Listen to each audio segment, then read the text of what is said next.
Sentinel. Past. 11. Why haven't they let us in?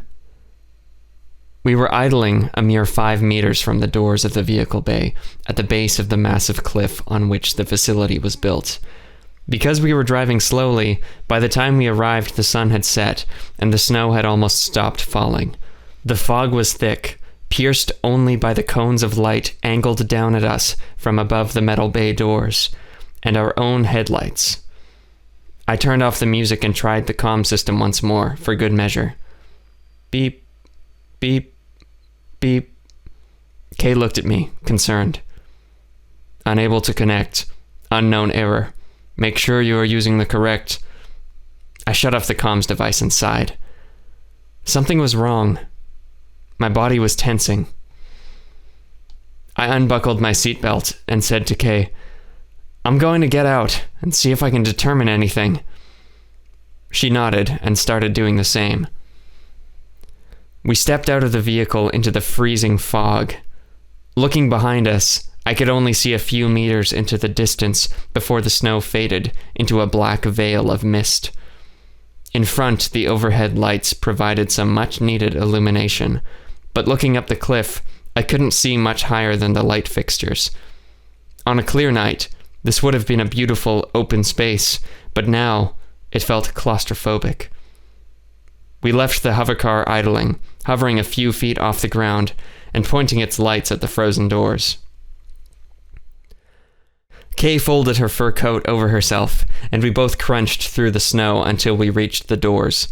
We shared a glance, and then I knocked on the massive vehicle doors with my hand. Each hit reverberated along the metal sheet. Hello? I had no idea if they would be able to hear us, but I thought it was worth a try. We waited for a response, but all we could hear was the moaning wind as it whistled past the cliff. Kay grunted. She was clutching the side of her head with her hand, eyes closed. Are you okay? I asked. She nodded slowly, looking at me. Just a headache.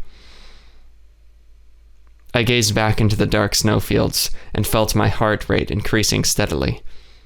I remembered the sound of the creature in the snow, howling, and my ears twitched. We should get inside as soon as possible. Kay, rubbing the pale blue ridge on her forehead, asked hesitantly, Do you think they're okay in there? I trailed off. Her eyes were full of fear. I'm sure it's just a malfunction with the vehicle bay camera system. Combine that with our faulty comm system and we just need to find a way to communicate with them through the door. I continued knocking on the door and calling out. There was a sound from inside. Something shrill, echoing through the chamber. I could barely make it out. What was that? Asked Kay. There was the sound again, this time louder, and followed by the unmistakable sound of an E-gun blast. Then all was silent. We have to get inside now, said Kay. She squatted to the ground and tried finding a place to grab the door and lift it. Not finding anything, she took both fists and punched 2 large indents into the door with a clank, using those spots to get started. I watched in awe as in her desperation, she clenched her jaw and began slowly lifting the door. It must have weighed at least 500 pounds, and it might have weighed significantly more. Once she got it high enough, she positioned her body under it, and motioned with her hand for me to step inside. I drew my e-pistol, and it flared to life with a brief electronic whir, a dim red glow emanating from the barrel. I crouched low to get under the door, and felt a wave of heat hit me as I stepped inside. My mandibles dropped, my arms limp at my side, and my heart began pounding. With a thunderous crash, the door closed behind us, and Kay stood up next to me, clutching her head, clearly in pain. When her eyes adjusted to the sight, she stood motionless too. It was chaos. The main lights were inactive, red emergency lights blaring. An alarm could be heard, faintly crackling through damaged speakers in the far side of the room. Massive vehicles were turned over, and the floor and walls were scorched and misshapen from energy blasts and explosions. Oil fires were burning all over the room, and in the dim lighting, I could make out bodies of technicians and mechanics strewn about. Some of them were thrown atop supply crates and vehicles, with smoke rising from their bodies. One was leaning over the controls of a hoverlift. She had been driving it when the attack started. I started walking through the middle of the room, slowly. Fire crackled and warmed my skin, and I could smell burning rubber. The bodies were all human, and they all wore Tau outfits. I stood in the middle of the room, scanning the carnage, e-pistol in hand. Kay, with a great deal of difficulty, made her way over to me. She was still clutching her head. "Osax," she said, clutching her head in disbelief. "What happened?" I knelt down next to one of the bodies and started examining it. His eyes were wide open in surprise, and his clothes and the floor were wet with blood. He had no weapons on him. My body trembled. I stood up, and my eyes caught the reflection of firelight in a pool of liquid. It wasn't oil, or blood. At least not human blood. It was a thick greenish color. I activated my hologauntlet and began scanning the substance, though I was almost certain I already knew what it was. My hand quivered, and I hoped I was wrong. Kay walked past me. "I'm going to head for the elevators. We need to get to the control room." I spun around. "Kay, wait! It could be dangerous." "It will be, but I'm not wasting time." "All right, I'll be right behind you." I turned back to the substance as Kay jogged her way to the exit and left the room. My hologauntlet was analyzing the data, comparing it to known substances, and with a beep it was done. I stood up quickly, alone in the dead room, my heart racing. I was breathing fast. This was Valakor blood. Of course it was. Who else could have done this? I jumped and whirled around, my gun trained on a hoverlift several meters away from me. Something was moaning, and it was coming from that direction. I looked toward the exit of the room, where Kay had gone. I should follow her. I turned back to the moaning. Cautiously, I stepped around an oil fire, over a smoldering body, towards the broken hoverlift. The moaning grew louder as I got closer and closer, my pistol aimed shakily at the vehicle. I started pacing around the lift, trying to be as silent as I could with my breathing. Suddenly, a burst of red light shot out from behind the lift. The silence broke with an energy blast and a startled scream, and I clasped my shoulder. I let out a Skyther curse. Searing pain shot through my right arm, and I dropped my pistol, clambering to the floor. The gunshot grazed me, and my thermal suit had torn off at the shoulder. I fell to the floor and exclaimed. My eyes were staring down the barrel of an E-gun. The man's lower half was stuck, crushed under the weight of the broken hoverlift. His body was twisted to the right to face me. His left arm was trying in vain to move the lift, his right holding the gun. His Tau blue outfit was covered in oil, and his face was lined with short stubble, his hair beginning to gray. I blinked, staring at his face in the red emergency lights and the glow of the fires. He was the mechanic who'd harassed me. "Jesus!" he cried, holding the gun steady. Wincing in pain, I let my right arm rest as best as I could and cautiously raised my left arm. "It's okay." I closed my eyes, the pain in my shoulder flaring up. "I'm here to help." "Get back!" His eyes were full of fear, beads of sweat on his face. "Get back or I'll shoot!" I started slowly reaching my hand toward my e-pistol on the floor. In an instant, he blasted my pistol away with a gunshot. "Whoa!" I yelled, raising my hand up in defense. "You were reaching for a gun!" he cried, his voice almost breaking. I was beginning to sweat. "I wasn't going to shoot you! There might be more Valakor around!"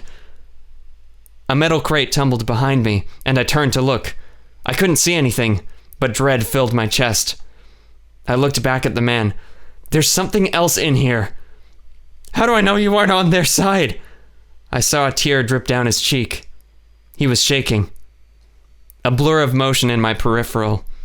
I saw the shadow of something moving, cast on the wall by one of the flames. Then it was gone.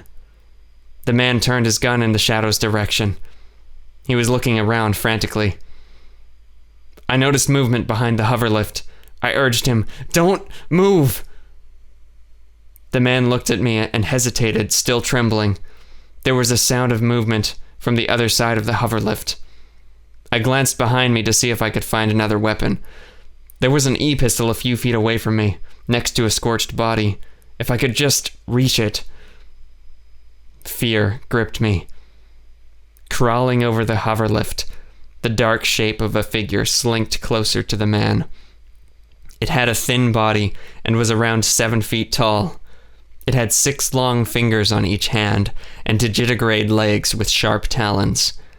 It wasn't holding any weapons that I could see, but horrifyingly, its jaw opened, revealing a set of needle-like teeth. The firelight reflected off of its 3 pitch-black eyes. I moved toward the gun, and the man yelled, "Don't move!"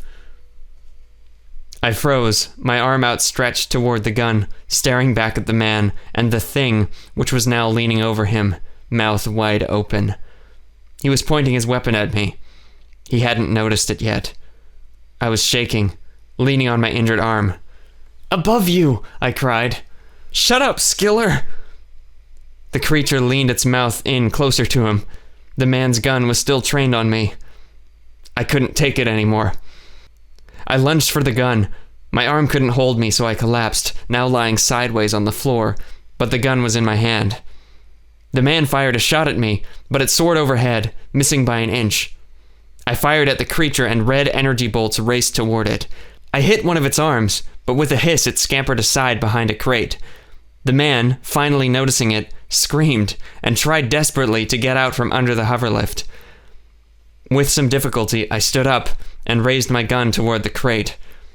I was still shaking a little. I heard the sound of what must have been an e-gun powering up.